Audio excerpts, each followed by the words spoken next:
আমার পিরিয়ড চলছে অব্র। এই কথা বলে আজ পরাপর 2 রাত নিজেকে অব্রের থেকে দূরে সরিয়ে রেখেছি আমি। যদিও আমরা এখন স্বামী স্ত্রী, তারপরও এরকম করার কারণ হলো কেউ একজন বলেছিল আমার ফুলশয্যার রাতে আমার স্বামীর মৃত্যু হবে। ফুলশয্যার রাতেই আমার স্বামীর মৃত্যু হবে, এই কথাটা নাকি কোনো একজন বলেছিল আমার মাকে। সেই কারণে প্রাপ্তবয়স্ক হবার পরেও পরিবার থেকে কখনোই আমার বিয়ে নিয়ে কারো কোনো মাথা ব্যথা ছিল না পরিবারের।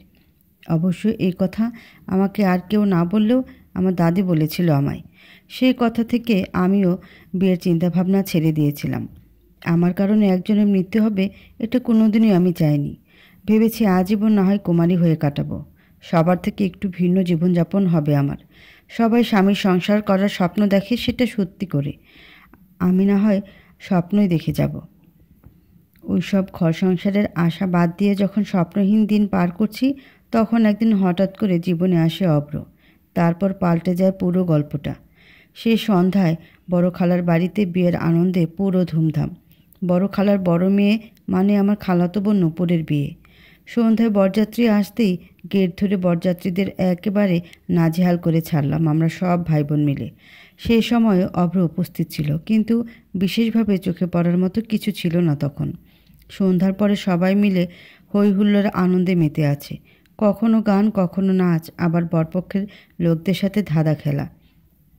সব বোনেরাই শাড়ি পরে আছে, শুধু আমার পরনে সালোয়ার কামিজ। এবার বোনেরা মিলে বায়না করলো আমারও শাড়ি পরে আসতে হবে। ব্যাস, আমি চলে এলাম শাড়ি পরতে। ওদিকে রং খেলা শুরু হয়ে গেল। বড় খালাদের ঘরের পেছনের বারান্দায় একটা পর্দার মতো টানানো।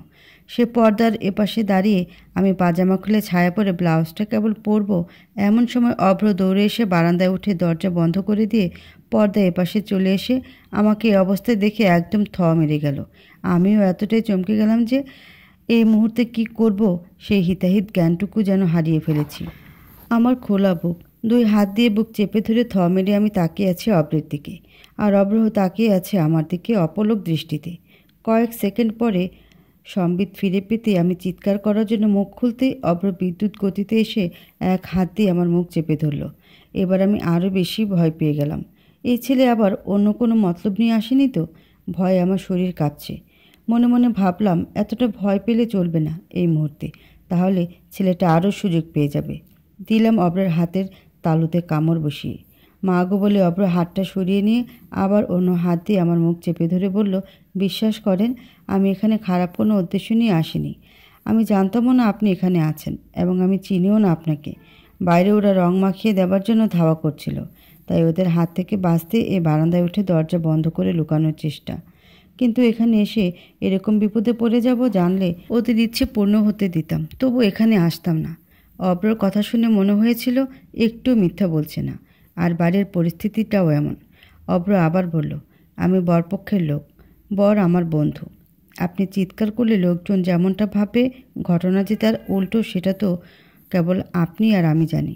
তারা ভুল বুঝে বিয়েটা ভেঙে দেবে, আর আমার লোকজনের সামনে মুখ দেখানোর আর কোনো উপায় থাকবে না।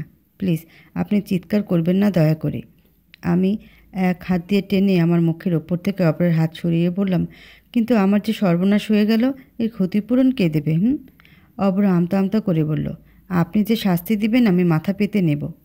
আমি বললাম, আপাতত ঘুরে দাঁড়িয়ে চোখ বন্ধ করে থাকুন, আমি শাড়িটা পরে নিই, তারপর দেখি কি শাস্তি দেওয়া যায়। অব্র ঘুরে দাঁড়িয়ে চোখ বন্ধ করে রইল। আমি জলদি করে শাড়িটা পরে নূপুরের রুমে গিয়ে ওর লিপস্টিক এনে অব্রের হাতে ধরিয়ে দিয়ে বললাম, আপনার শাস্তি হলো এই লিপস্টিক ঠোঁটে মেখে বিয়েবাড়ির সমস্ত লোকজনের সামনে ঘুরতে হবে। অব্র অবাক হয়ে হা করে কিছুক্ষণ আমার দিকে তাকিয়ে থেকে কিছু একটা বলতে গিয়েও আবার থেমে গেল। অব্রের অবস্থা দেখে আমার হাসি আটকে রাখা দেয়। হাসতে হাসতে আমি শেষ। বেচারা ফান্দে পড়েছে আজ। আমি বললাম, কি ব্যাপার মিস্টার হ্যান্ডসাম, ঠোঁটে লিপস্টিক মাখবেন নাকি গায়ে কলঙ্কের কালি? একবার সবার কাছে বলে দিলে কিন্তু খেল খতম।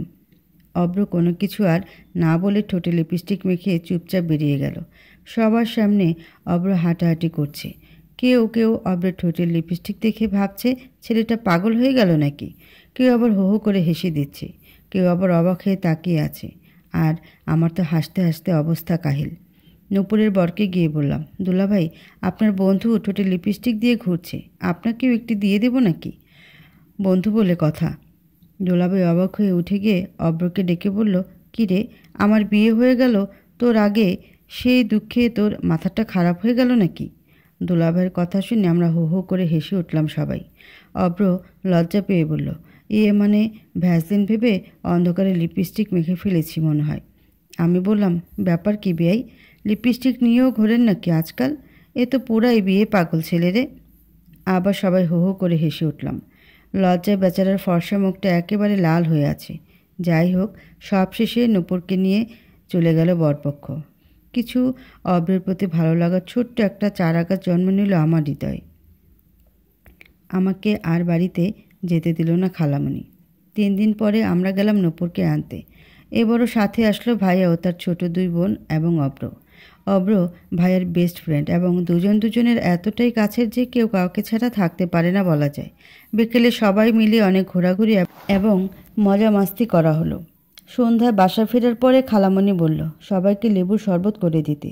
সবার জন্য ঠিকঠাক করলো একটা গ্লাস আলাদাভাবে বোম্বাই মরিচগুলি, সেটা তুলে দিলাম অব্রর হাতে। সবাই শরবত খেতে শুরু করলো। অব্র গ্লাসে অব্র চুমুক দিতেই কেমন একটা ঝাঁকুনি খেয়ে থেমে গেল।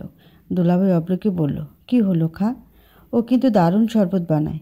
আহ, অসাধারণ। আমি মুখ চেপে হেসে মনে মনে বললাম, কি দারুণ শরবত যে বানিয়েছি সেটা অব্র টের পাচ্ছে দুলাভাই। আমাকে হাসতে দেখে জেদের বসে অব্র এক চুমুকে পুরোটা খেয়ে ফেলল। আমি অবাক, এরকম করবে ভাবতেই পারিনি। অব্রের মুখটা লাল হয়ে গেছে। ভাব দেখে মনে হচ্ছে কান দিয়ে এক্ষুনি ধোয়া বের হবে। চোখে জল টলমল করছে। নূপুর অব্রের চোখে জল দেখে বলল, কি ব্যাপার ভাইয়া, চোখে জল কেন? শরবত কি খুব বাজে ছিল? অব্র বলল, আরে না না, তেমন কিছু না, আফসোস হচ্ছে তাই। দুলাভাই বলল, শরবত খেয়ে আবার আফসোস হয় কিসের? অব্র বলল, আফসোস হচ্ছে তুই বিয়েটা আরও আগে কেন করলে না? আগে করলে শরবতের স্বাদটা আরও আগে থেকে পেতাম। তারপর অব্র উঠে সেই যে হাওয়া হয়ে গেল, ফিরল অনেক পরে। নূপুর কিন্তু বুঝতে পেরেছিল বিষয়টি এবং এই নিয়ে পরে নূপুর এবং দুলাভাই হাসাহাসি করলেও আমার খারাপ লাগছিল এটা ভেবে যে অব্রের সাথে এমন করাটা ঠিক হয়নি। রাতে খাওয়া দাওয়া শেষে যে যার রুমে গিয়ে শুয়ে পড়ল। আমার ঘুম আসছিল না। চাঁদের মায়াবী স্নিগ্ধ আলোয় ভাসছিল চারপাশ। ভাবলাম ছাদে গিয়ে চাঁদ দেখি। ছাদে এসে এক কর্নারে দাঁড়িয়ে চাঁদের দিকে তাকিয়ে আছে আনমনে। এমন সময় হঠাৎ পেছন থেকে কারো এগিয়ে আসা শব্দ পেয়ে ঘুরে দাঁড়ালাম। অব্র এগিয়ে আসছে। আমি বললাম, এত রাতে আপনি ঘুমাননি এখনও? আমার সামনে দাঁড়িয়ে অব্র বলল, অত ঝাল খেলে ঘুমও পালায় বেট, ঝাল তো কমাতে হবে আগে। আমি বললাম, মধু খেয়ে নিন, কমে যাবে। অব্র হঠাৎ করে আমার হাত ধরে টান দিয়ে বুকে জড়িয়ে ধরে ঠোঁটে চুমু খেয়ে বলল, পৃথিবীর শ্রেষ্ঠ মধু নাকি এটাই, তাই খেয়ে নিলাম, এবার যদি ঝাল কমে। আমি থ মেরে দাঁড়িয়ে আছি। চোখের পলকে এটা কি ঘটে গেল? অব্র মুচকি হেসে বলল, কি 440 ভোল্টের শক খেলেন তো? মনে রাখতে হবে ওস্তাদের মার শেষ রাতে। আমার কিছু বলার আর শক্তি নেই যেন। ছাদে বসে পড়লাম। অব্র চলে যেতে যেতে বলল, চাঁদের নিজের আবার চাঁদ দেখার কি দরকার, নিচে এসে শুয়ে পড়ো। এভাবেই আমরা একে অপরের প্রেমে পড়ে যাই ধীরে ধীরে। একসময় পরিস্থিতি এমন হয় যে 2 পরিবারে জানাজানি হয়ে যায় এবং তারা মানে না। কিন্তু আমরা দুজনের ভালোবাসায় এতটাই জড়িয়ে গেছি যে কেউ কাউকে ছাড়া বাঁচব না। অবশেষে আমরা পালিয়ে এসে বিয়ে করে ফেলি। বাসর রাতে পিরিয়ডের কথা বলে অব্রকে দূরে সরিয়ে রেখেছি। আজ 7 দিন। কিন্তু অব্র তো এতটাও বোকা নয় যে এসব বিষয়ে ওর মোটেও জ্ঞান নেই। আজ অব্র কাছে আসতে চাওয়া মাত্র আটকে উঠলাম। তাহলে কি এই রাতটাই অব্রর জীবনের শেষ রাত হতে চলেছে? দাদি বলেছিল আমার বিয়ের পরে ফুলশয্যা রাতে দুজনের একান্ত কাছে আসার পরে নাকি বরের মৃত্যু হবে। কিন্তু আজ তো ফুলশয্যা রাত নয়, ফুলশয্যা ফেলে এসেছি সেই কবে। তারপরে কি আজ একান্ত কাছাকাছি গেলে অব্রের মৃত্যু হবে? এসব ভাবতেই আমার শরীরের সমস্ত লোম কাটা দিয়ে উঠল। গলা শুকিয়ে ফেটে চৌচির হয়ে যাচ্ছে যেন। আজ কিভাবে ফেরাবো অভ্রকে? ও আবার ভুল বুঝবে না তো? এইসব চিন্তায় আমার অবস্থা নাজেহাল। টেবিলের ওপর জগ থেকে পরপর 2 গ্লাস পানি খেয়ে গলা ভিজিয়ে নিলাম। অভ্রর সামনে যতই স্বাভাবিক হবার চেষ্টা করছি ততই অস্বাভাবিকতা বেড়ে যাচ্ছে আমার।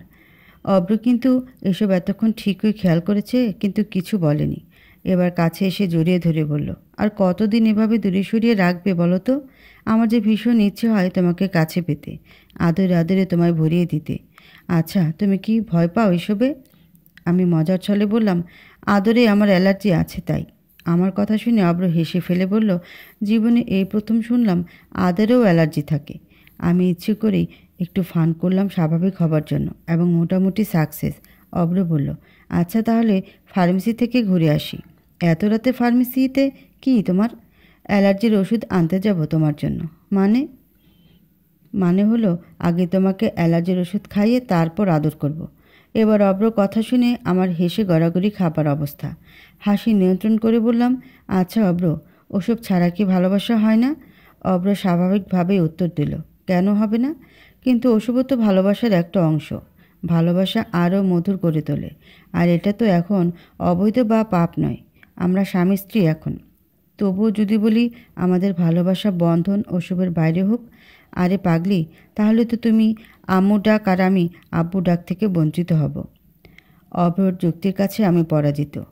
আম্মু ডাকটাই তো একজন নারীর জীবনের পরিপূর্ণতা। এখানেই আমরা দুর্বল। আমি যে কেন এবং কোন ভয়ে দূরে সরে থাকছি সেটা আমি ভালো জানি।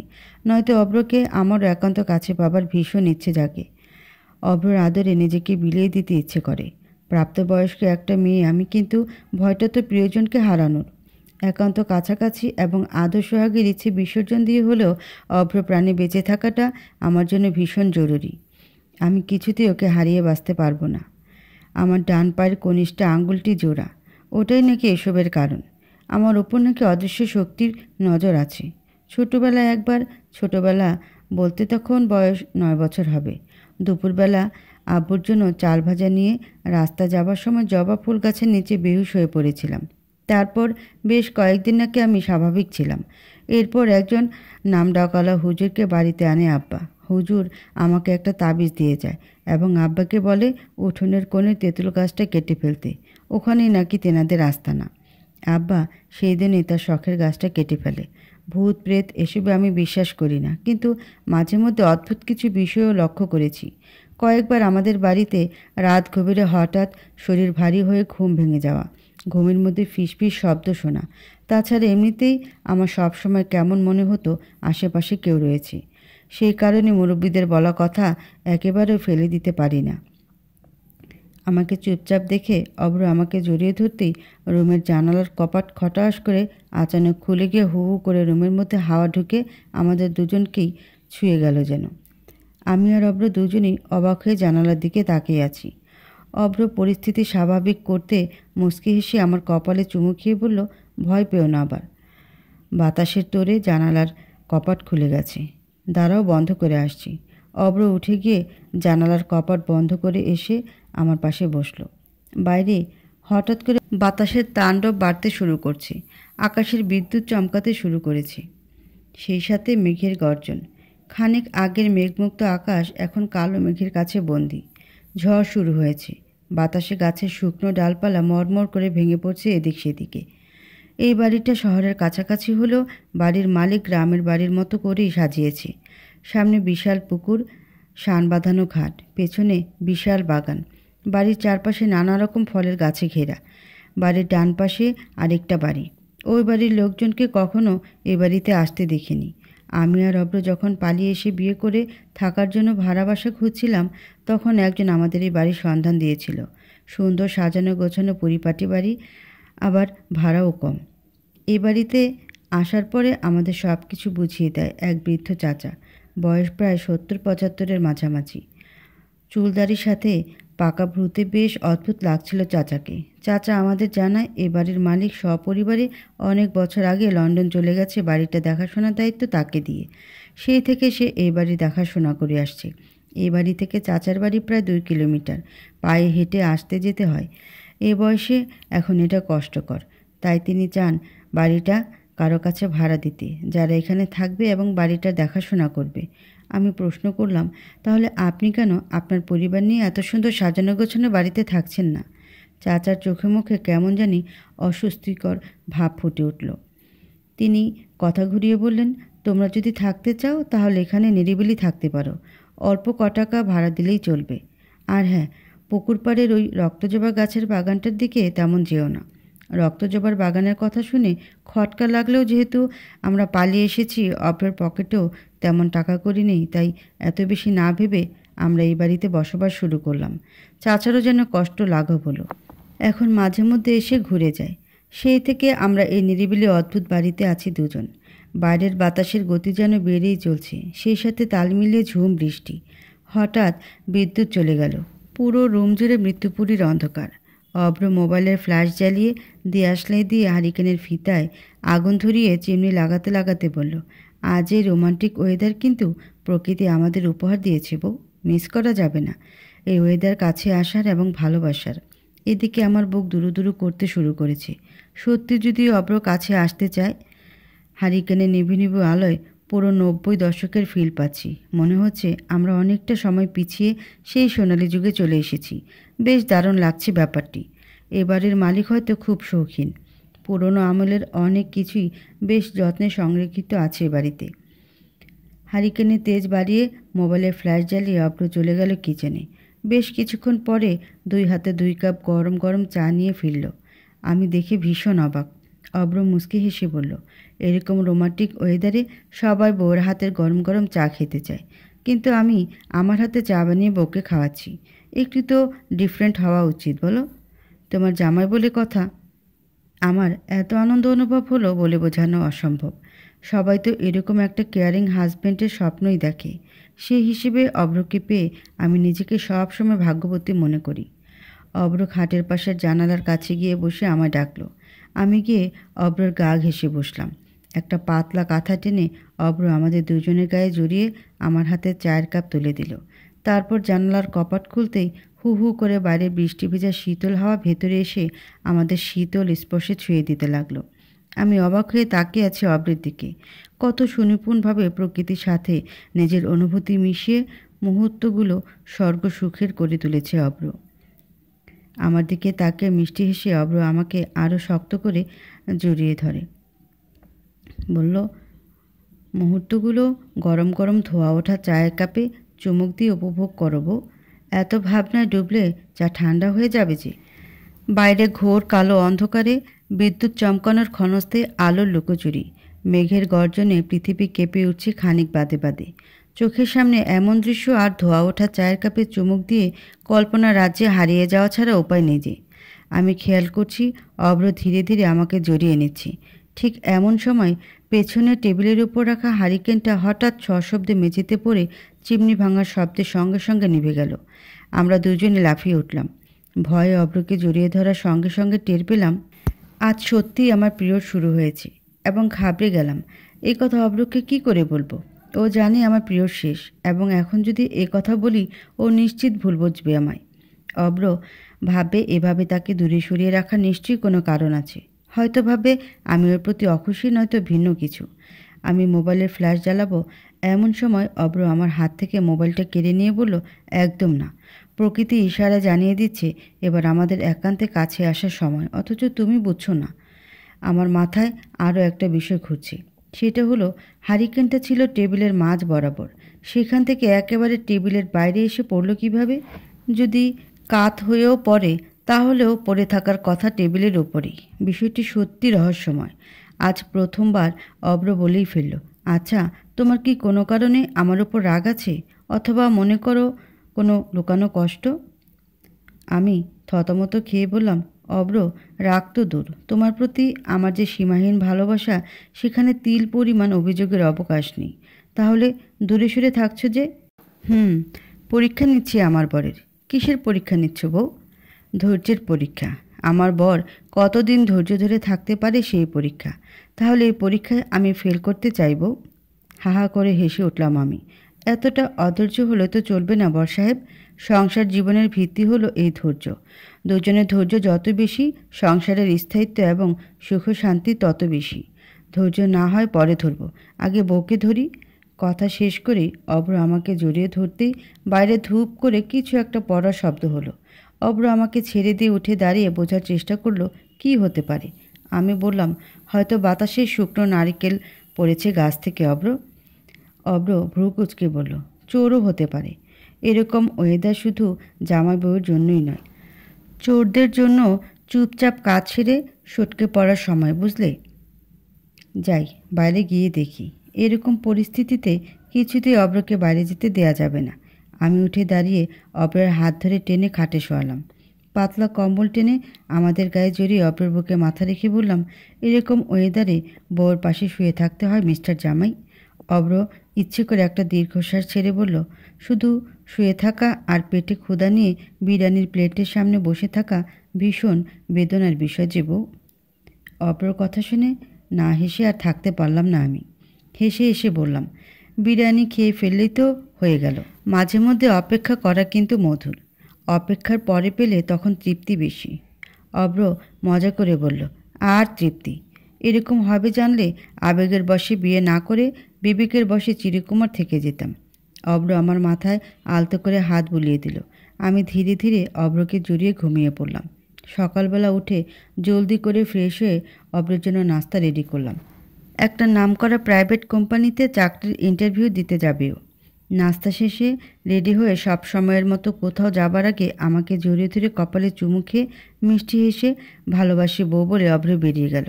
আমি কিছুক্ষণ বিশ্রাম নিয়ে রান্নার কাজে মনোযোগী হলাম। অভ্রর আসতে হয়তো দুপুর হয়ে যাবে। রান্নাঘর থেকে বাইরে বের হতেই অবাক হয়ে গেলাম। পুকুর পাড়ের কাছে সেই রক্তজবার বাগানের পাশে অনড় হয়ে দাঁড়িয়ে রক্তজবার বাগানের দিকে তাকিয়ে আছে একটা 7-8 বছরের বাচ্চা মেয়ে। এই যে শুনছো, আমি বললাম। মেয়েটি ঠিক সেভাবে অনড়ভাবে দাঁড়িয়ে তাকিয়ে আছে। আমি মেয়েটির কাছাকাছি এগিয়ে যেতেই বিদ্যুৎ গতিতে ছুটে এসে বাজ পাখির মতো ছোবল মেরে মেয়েটিকে কোলে তুলে নিয়ে এক মহিলা বলল, কতবার বলেছি তোকে এই বাড়িতে ভুলেও ঢুকবি না? মহিলা সম্ভবত মেয়েটির মা। মহিলা আবারও বলল, কেন এসেছি সেখানে? বাচ্চাটি মুখ ভার করে বলল, উনি ডেকেছে আমাকে ফুল দেবে বলে। মহিলা বিরক্ত দৃষ্টিতে আমার দিকে তাকিয়ে তারপর আমাকে দেখিয়ে বাচ্চাকে বলল, কে ইনি ডেকেছেন? বাচ্চা মেয়েটা না সূচক মাথা নেড়ে আঙ্গুল দিয়ে রক্তজবার বাগানের দিকে ইশারা করে বলল, ওইখানে সাদা কাপড় পরা এক দাদু ছিল, সে আমাকে ডেকেছে। মেয়েটির কথা শেষ হতে না হতে আমার এবং মেয়েটির মায়ের চোখ রক্তজবার বাগান তন্ন তন্ন করে পর্যবেক্ষণ করতে ব্যস্ত, কিন্তু কই কোথাও কেউ নেই। আমার বুকের ভিতরটা কেমন ধরম করে উঠল। বাচ্চারা তো মিথ্যে বলে না সহজে। তাহলে কি সাদা কাপড় পরা সে কোনো অশুভ শক্তি ছিল? মেয়েটিকে তার মা আর কোনোদিন ভুলেও যেন এ বাড়িতে আসতে না দেখি বলে চলে যেতে যেতে আমাকে বলল, ভাবি আপনিও একটু সাবধানে থাকবেন, বাড়িটা আমার কেমন যেন অদ্ভুত লাগে। আমি ঘুরে দাঁড়িয়ে ঘরে যাবার উদ্দেশ্যে দুপা বাড়াতেই পেছনের রক্তজবা গাছগুলো কেমন ঝরঝর করে হেলে দুলে উঠল। আমি চমকে গিয়ে পেছন ফিরে তাকিয়ে দেখলাম সব স্বাভাবিক। ইস, চুলো তরকারি চাপে এসেছি, আবার পুড়ে জানি তো। দৌড়ে রান্নাঘরে এসে দেখি যা ভেবেছি তাই পুড়ে গেছে। মনটা ভীষণ খারাপ হয়ে গেছে। বিছানায় গায়ে লে দিতেই ঘুমিয়ে পড়তে দেরি হলো না মোটে। ঘুম ভাঙল অব্রর ডাকে। চোখ খুলে দেখি হাসি মুখে দাঁড়িয়ে আছে জনাব। আমি বিছানা ছেড়ে উঠে দাঁড়াতেই এগিয়ে এসে আমাকে পাঁজো কোলে করে কোলে তুলে নিয়ে কপালে চুমু খেয়ে বলল, জবটা অবশেষে পেয়ে গেলাম বউ। এবার আমি আমার বউটাকে মনের মতো করে সাজিয়ে নিতে পারবো। আনন্দে আমার চোখের কোণে জল টলমল করে উঠল। অব্রের আনন্দ দেখে এটাই বোধহয় ভালোবাসা, এটাই প্রেমের প্রতিচ্ছবি। আমাকে কোল থেকে নামিয়ে অব্র বলল, জলদি করে রেডি হও, আজ আমরা বাইরে ঘুরবো ফিরবো এবং বাইরেই খাবো। অব্রের সাথে পালিয়ে আসার পর থেকে বাড়ির কারোর সাথে যোগাযোগ নেই বললেই চলে। বাবা তো এখনও রেগে আছেন। মায়ের সাথেই যা 2-4 কথা হয়। অব্রর চাকরিটা হয়েছে এই খুশির খবর কারোর সাথে শেয়ার করার আগ পর্যন্ত স্বস্তি পাচ্ছি না যে। মাকে ভিডিও কল করলাম। মা রিসিভ করতেই দেখলাম বাবা মায়ের কাছ থেকে সরে গেল। তার মানে বাবা মা পাশাপাশি বসা ছিল। মাকে বললাম, মা পালানোর মতো অপরাধ করে হলেও তো ভালোবাসার মানুষটাকে আজীবনের জন্য নিজের করে পেয়েছি বলো। ভালোবাসার জন্য এটুকু অপরাধ হয়তো জায়েজ আছে। ভালোবাসার মানুষটাকে পেয়েছি, এবার তোমরা মেনে নিলেই তো আমি চিরসুখী। তোমরা তো সব সময় আমার সুখই চাইতে মা। আমার কথা শুনে মা কিছুক্ষণ চুপ করে থেকে বলল, তাই বলে পালিয়ে যাবি? বাবার সামনে সাহস করে বললেই হতো অব্রকে চাই। বাবা তো তোর জম নয় যে মেরে ফেলতো। মা বাবার চোখের দিকে তাকিয়ে ওই কথাটুকু বলার সাহস মেয়েদের হয় না বলেই তো পালিয়ে যাবার মতো অপরাধ করে ফেলে। বুঝলাম, কিন্তু তোর চোখের নিচে কালি পড়েছে যে, শরীর ঠিক আছে তো তোর? হ্যাঁ মা, আমি একদম ঠিক আছি, শুধু তোমাদের কাছে যেতে পারছি না বলে কষ্ট হয়। ও মা, আবার রাগ কি কমবে না? কে জানে, তোর বাপের যে রাগ। বাংলা সিনেমার মতো বাবু নিয়ে গিয়ে আব্বার হাতে তুলে দিলেই নাতের মুখ দেখে রাগ পানি হয়ে যাবে। দেখো মা, হাঁ হাঁ করে হেসে দিয়ে তুই এখনও সে পাগলি মেয়ে রয়ে গেলি। মা, অব্রের খুব ভালো একটা চাকরি হয়েছে। আলহামদুলিল্লাহ, খুশির সংবাদ। ভালো থাকিস তোরা, সাবধানে থাকিস। এখন রাখি, পরে আবার কথা হবে। কল কেটে ঘুরে দাঁড়াতেই দেখি অব্র নীল শাড়িটা হাতে নিয়ে দাঁড়িয়ে আছে। শাড়িটা আমার হাতে দিয়ে বলল, আজকে এটা পরে নীলপরি হয়ে যাও আমার মায়াপরি। তুমি রেডি হও, তারপর আমরা বের হব। অব্র গিয়ে খাটে বসলো। আমি শাড়ি কুচি পরে চোখে কাজল আঁকতে আঁকতে অব্রর দিকে তাকিয়ে বললাম, এবার কিন্তু আমরা এ বাসা চেঞ্জ করে অন্য কোথাও বাসা ভাড়া নিব, যত দ্রুত সম্ভব। অব্র আমার দিকে চোখ বড় বড় করে তাকিয়ে মিষ্টি হেসে বলল, ওসব বাদ, আগে বউটার উপর আরও ক্রাশ খেয়ে নিই। নীল শাড়িতে তোমায় অপূর্ব লাগছে নীলপরি, বেশি বেশি বলছো কিন্তু। বলে আবার আয়নায় তাকাতে বুকের ভিতর কলিজাটা যেন উল্টে গেল আমার। শরীরের লোম কাটা দিয়ে উঠল। ভয়ে নিঃশ্বাস বন্ধ হয়ে আসছে। এ কি দেখলাম আমি? আয়নায় তাকাতেই এক পলকের জন্য আমার ঠিক পেছনে ভয়ঙ্কর একটা মুখচ্ছবি দেখে আঁতকে উঠে এক নজর অপরের দিকে তাকিয়ে আবার আয়নায় তাকিয়ে দেখলাম, না, কেউ তো নেই। আমাকে বিচলিত দেখে অব্র জিজ্ঞেস করলো, কি হয়েছে? আমি মিথ্যা হাসি হেসে বললাম, না কিছু হয়নি। রেডি হয়ে বেরিয়ে পড়লাম আমরা। সারা বিকেল ঘুরে শপিং করে ফিরতে রাত হলো। দুজনে ফ্রেশ হয়ে ড্রয়িং রুমের সোফায় বসে টিভি দেখছি। অব্র বলল, বউর হাতের এক কাপ চা খেতে ইচ্ছে হচ্ছে খুব। আমি উঠে কিচেনে চলে এলাম। গ্যাসের চুলোয় ছোট পাতিল বসিয়ে পানি ঢেলে চুলোয় আগুন ধরিয়ে ঘুরে দাঁড়াতেই লাফিয়ে উঠলাম আমি। অব্র কখন এসে দাঁড়িয়েছিল টেরই পানি। অব্র মুচকি এসে আমাকে জড়িয়ে ধরে ঘাড়ে কয়েকটি চুমু খেয়ে বলল, ভীতু একটা। আমি পুরো অবাক। অব্র এভাবে কখনো ঘাড়ে চুমু খায়নি এর আগে কোনো দিনও। আমি বললাম, বউকে আদর করা শেখার নতুন কোনো কোর্সে ভর্তি হলে নাকি মিস্টার জামাই? অব্র মুচকি হেসে বলল, এমন বউ থাকলে নতুন নতুন আদর আবিষ্কার করতে কোথাও যেতে হয় না, মন থেকে এসে যায়। বাবা, কত রোমান্টিক আমার জামাই। বলে আমি ঘুরে দাঁড়িয়ে গ্যাসের পাওয়ার আরেকটু বাড়িয়ে দিয়ে অব্রকে বললাম, এখানে দাঁড়াও, আমি ড্রয়িং রুম থেকে মোবাইলটা নিয়ে আসছি। অব্রকে কিচেনে রেখে আমি ড্রয়িং রুমে এসে ভীষণ শখ খেলাম। অব্র তো ড্রয়িং রুমে বসে টিভি দেখছে। যেখানে দেখে গিয়েছিলাম সেখানেই সেভাবে বসে আছে। আমার বুকের ভেতর ধুকপুকানি ক্রমশ বেড়ে চলেছে। কিচেনে যে অব্র ছিল, তাহলে সে কে? আমার আগেই বা কিভাবে আবার ড্রয়িং রুমে আসবে? দৌড়ে আসতে হলেও তো আমার পাশ কাটিয়ে আসতে হবে। আমার হার্টবিট এতটাই বেড়ে চলেছে যেন এক্ষুনি ফেটে যাবে। গলা শুকিয়ে কথা বলার অবস্থা নেই। শরীরটা কেমন কাঁপছে। অব্র আমার দিকে তাকিয়ে বলল, কি ব্যাপার, কি হয়েছে তোমার? আমি নিজেকে কোনো মতে সামলে নিয়ে অব্রকে জিজ্ঞেস করলাম, আমি কিচেনে যাবার পরে থেকে তুমি এখানেই ছিলে? অব্র উঠে এসে আমাকে জড়িয়ে ধরে বলল, হ্যাঁ, এখানেই ছিলাম, তোমার অপেক্ষায়। বউ চা নিয়ে ফিরবে, তারপর আমি চা খাবো সেই অপেক্ষায়।